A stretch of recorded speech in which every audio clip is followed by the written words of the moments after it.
Non. Tu n'as pas dominé la terre.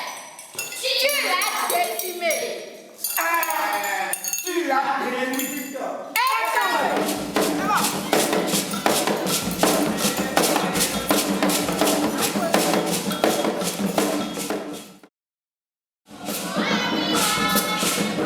Ici au centre, nous voyons parfois, je dirais même très souvent, des compagnies de théâtre qui viennent faire des répétitions.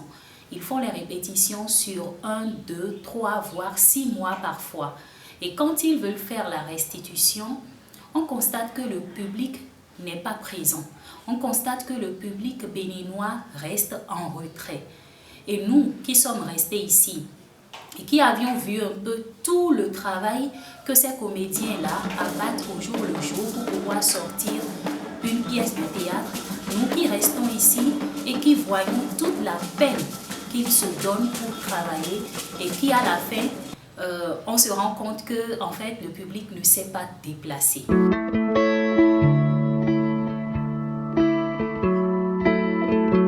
Le comédien béninois à 98% peine à jouer les deux bouts.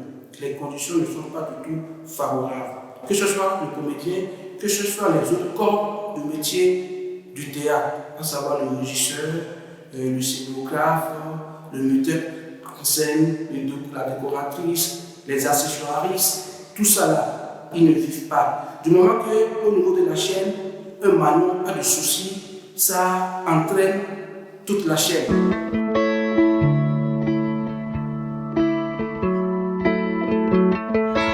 Avec ma langue que j'ai dû intégrer des cochonneries que j'ai dû aimer avec moi. Actuellement, les comédiens ou les créateurs sont carrément les miséreux de ce monde.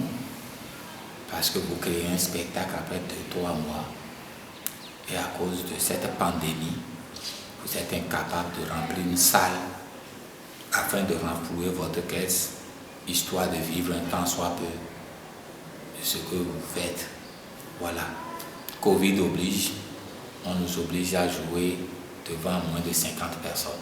Et en disant moins de 50 personnes ou même 50 personnes, l'État doit chercher à leur subventionner toutes ces associations, toutes ces tonnes ou compagnies qui travaillent aujourd'hui. L'État doit avoir une banque de données pour maîtriser ceux-là qui travaillent aujourd'hui et les subventionner. Parce que le billet était à 500 ou à 1000 francs, les gens ne venaient pas. Même si vous aviez 1000 personnes ou 200 personnes, et aujourd'hui on vous demande d'avoir 50 personnes. Comment vous allez vous en sortir? Le problème, ça vient déjà de nous-mêmes, Béninois, et parce que nous n'avons pas été habitués à la chose culturelle depuis notre enfance. Jadis, au temps de nos parents, il y avait quand même des activités extrascolaires. Donc après les cours, on pouvait se retrouver, faire du théâtre, de la danse, ainsi de suite. Mais aujourd'hui, ces activités ne sont plus impliquées dans le cursus scolaire des enfants. Et aujourd'hui, c'est difficile pour un Béninois de sortir 2000, 1000 francs, 3000, 5000 pour aller suivre un spectacle de théâtre. Je dis que ce n'est pas la morosité économique parce qu'au même moment où on programme des spectacles de théâtre avec des tickets de 2000, de 5000, il y a également des concerts dont les tickets, le prix des tickets s'élève encore beaucoup plus. On a des concerts de 15 000, 20 000, 50 000, voire même 300 000 francs pour la table. Mais les gens payent, donc ça veut dire qu'ils ont l'argent. Ça veut dire qu'ils ont l'argent pour payer et regarder un spectacle. Mais la musique est beaucoup plus mise en avant et le théâtre vient après. Là-bas aussi, les mastodontes sèment la désolation. Coule sur le sang du futur! Coule sur le sang du futur! Ouvre les yeux, regarde!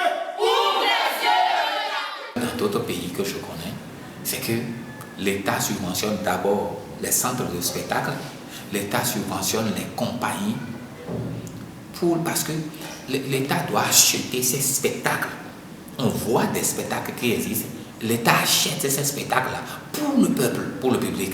Pour dire, voilà, je peux programmer ce spectacle-là pendant 10 soirées dans un centre. Et quand on a une soirée, 50 personnes, on a fait pour les jours à venir. Mais on ne fait rien on ne fait pas ça. Les gens sont obligés pour pouvoir se vivre, tricher, aller au-delà de 50. Ce n'est pas de leur faute. Et mourir en masse, lentement et sûrement, alors qu'on pouvait faire autrement. Quand tu suis un spectacle de théâtre aujourd'hui, demain, tu vas rencontrer encore les mêmes personnes que tu avais déjà rencontrées hier. Donc ça veut dire qu'il n'y a pas un public extérieur qui s'intéresse à la chose. Ce sont les mêmes acteurs qui viennent tout le temps juste pour se soutenir entre eux.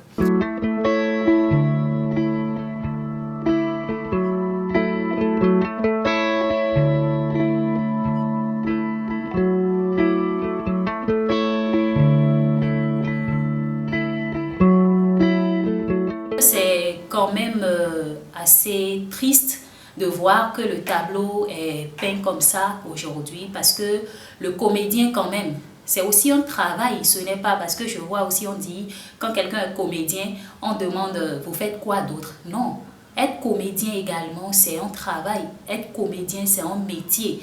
Et le comédien doit vivre de son art.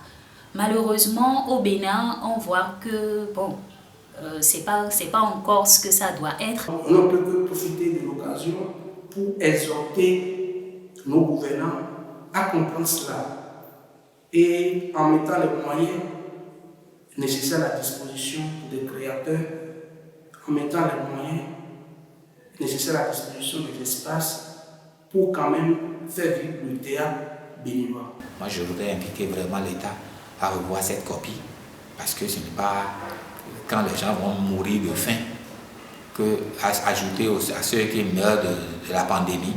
Vous voyez que finalement l'État va diriger un pays mort, un pays où il n'y a plus personne. Je ne lui souhaite pas ça.